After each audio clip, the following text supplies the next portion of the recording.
Kumbaya, Lord, kumbaya, kumbaya. Every summer, over 4 million children attend camp in America.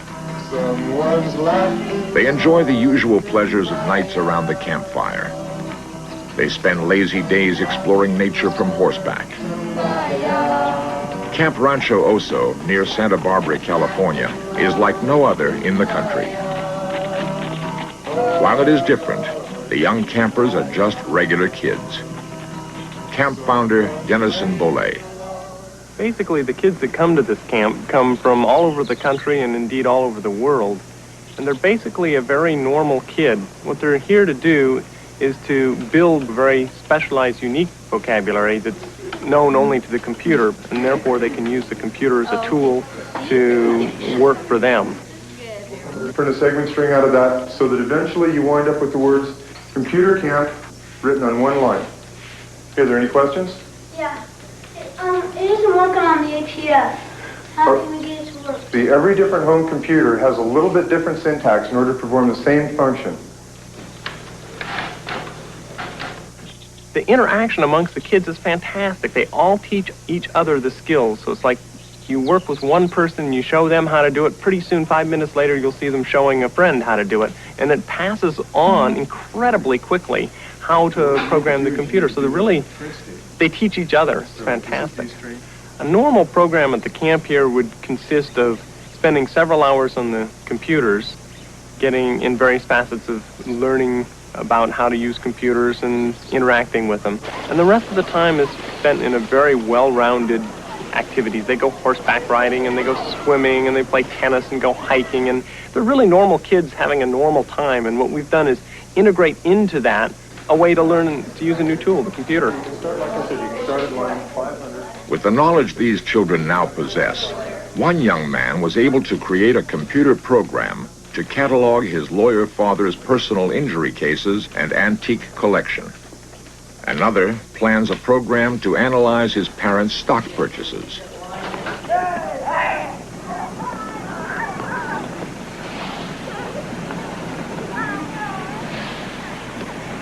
Camp Rancho Oso provides us with some intriguing questions. The children there are aged 10 to 15. What if they were much younger? Would they have an even greater capacity to learn? We are taught that the capacity of the brain at birth is limited. Parents may hold the key to actually expanding their children's intelligence. In a sense, the teaching, if we want to use that term, involves stimulating children, answering their questions, talking to them when they're very tiny. The capacity that is there in the average child it dwarfs what we think children can do. And we're just now becoming aware of that. Every normal that is not brain damaged baby who is born has the capacity to be what we think of as intellectually gifted. At the Institutes for the Achievement of Human Potential in Philadelphia, children like Sean Katz and his sister Brandy are part of a unique program. Contrary to most school traditions, mothers such as Joan Katz actually enroll along with their children in the Institute. There, they learn how to expand their youngsters' intelligence. Institute founder Glenn Doman. Well, first of all, most professionals have an unspoken law that says that all mothers are idiots and they have no truth in them. And nobody talks to mothers, and God knows nobody listens to them. Well, that's nonsense. Mothers know more about their kids than anybody in the whole world knows about them, and they are superb teachers. Mothers are the best teachers the world has ever seen. All we do is teach mothers, and all the things that happen. The paralyzed kids who walk and run and jump, the blind kids who read, the deaf kids who read, that's all done by mothers. And so teaching their children things such as Japanese or violin or history is a cinch for mothers. Christine Hagg and her daughter Tegan. Tegan was started on the program at birth, the first day of her life. And what we did with her initially was just give her visual, auditory, and tactile stimulation at at a very low level. We shone lights in her eyes. We showed her very large outline pictures. We did lots of talking, lots of music, lots of auditory, lots of good touching. And we've done program with Tegan pretty much every day of her life. For tiny children, learning is a survival skill. And they believe that, well, they'd rather learn, eat, they'd rather learn than play games, they'd rather learn than do anything. They think it's a great joy. And in the first 6 years of life, when tiny children can take in any kind of information, to read, to speak 3 languages, to have perfect pitch, to play the violin, in those years of life, we're treating children as if they were little nitwits, making little toys out of them, and it's such a shame.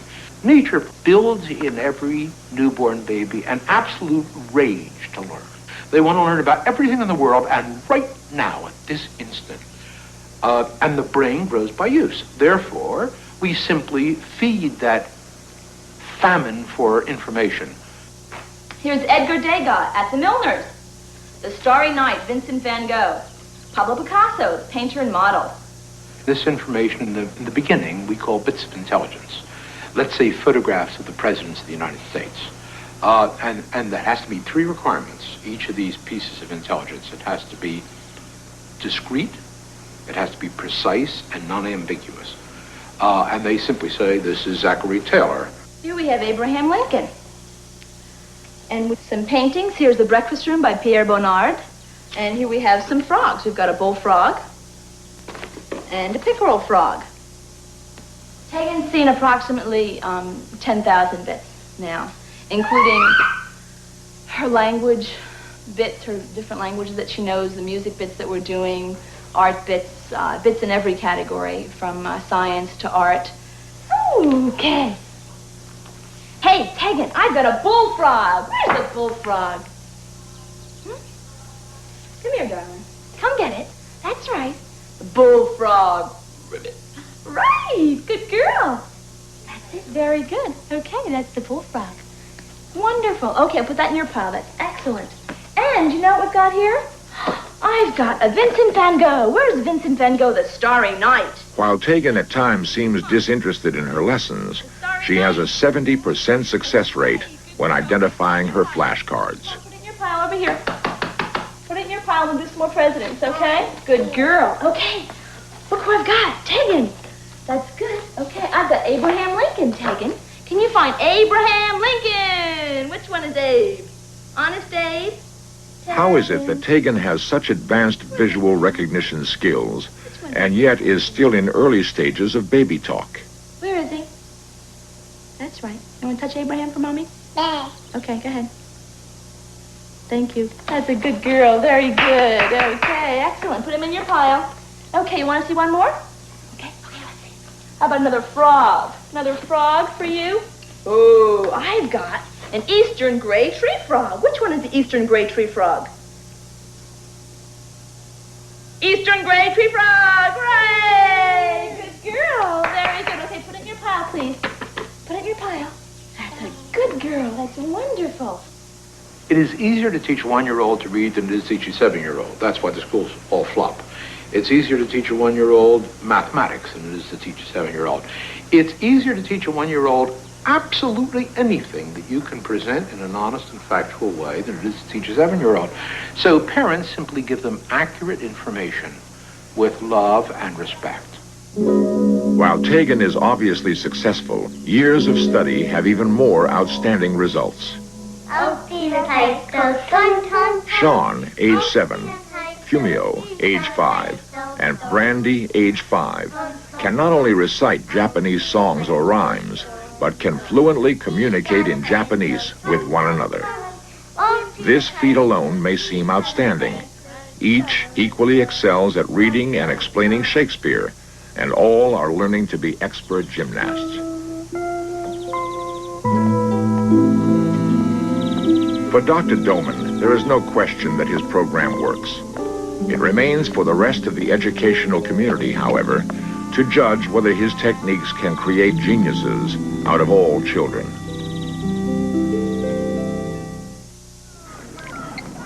It now seems highly possible we can develop geniuses from normal children. The question is, however, do we want to? I believe, with good reason, that every child born has the potential for genius. And I think the world needs more, not fewer, geniuses. I think it's good, not bad, to be a genius. And I wish we had dozens and dozens and dozens of them. And I think we're wasting our children's brains at a prodigious rate, and the world would be infinitely better off, and I'd feel a lot safer if there were more geniuses, and every child has that potential if parents wish it. Coming up next on FBI The Untold Stories, a woman kills the state prosecutor who put her husband behind bars. But was something more than love involved? Then History's Crimes and Trials tracks the fate of Gary Gilmore, the first man to be executed in the U.S. after the reinstatement of the death penalty.